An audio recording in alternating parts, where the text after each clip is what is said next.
नमस्कार दोस्तों, let's study YouTube channel पर आपका हार्दिक स्वागत है।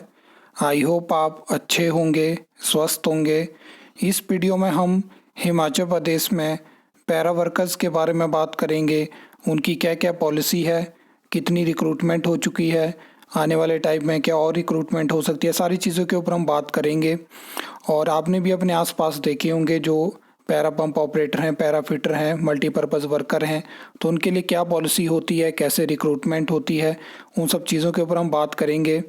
तो इस टाइम पे अगर हम बात करें तो जल शक्ति विभाग में जो स्टेट में पैरा वर्कर्स हैं तो 7,317 हैं, जिसमें कि 5 अलग अलग कैटेगरीज़ में है।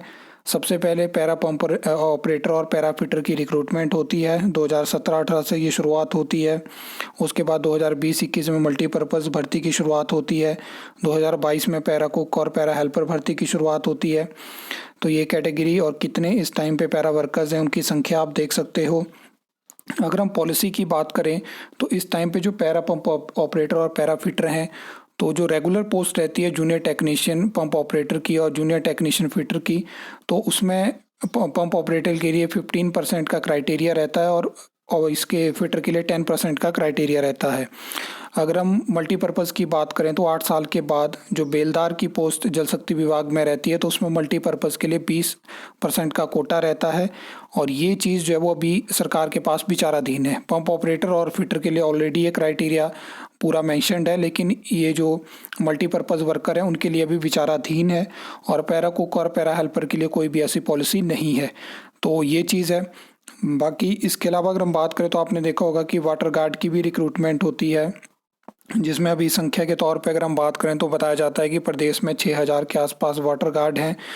तो यहाँ पे क्या होता है कि 12 साल के बाद एज ए जॉब ट्रेनी जो है वो पंप अटेंडेंट बनाया जाता है। इसमें आंकड़े भी हैं कि कितने वाटर गार्ड जो हैं वो उनको पंप जो है अटेंडेंट बनाया गया है। ये चीज़ के क्राइटेरिया भी यहाँ पे पूरा दिया गया है। और जब ये चीज़ नहीं होती है तो जो वाटर गार्ड होते हैं उनकी 60% सैलरी जो है वो पंचायती विभाग से आती है और 40% जल शक्ति विभाग से।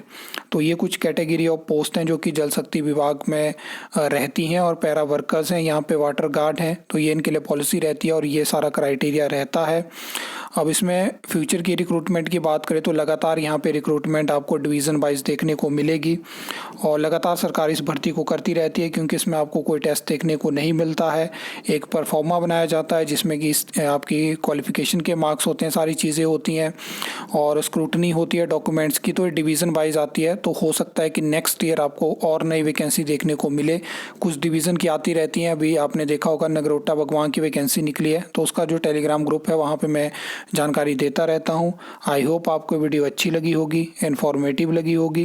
तो वीडियो को लाइक कमेंट शेयर कर सकते हो, चैनल को सब्सक्राइब कर सकते हो फॉर द न्यू अपडेट्स के लिए।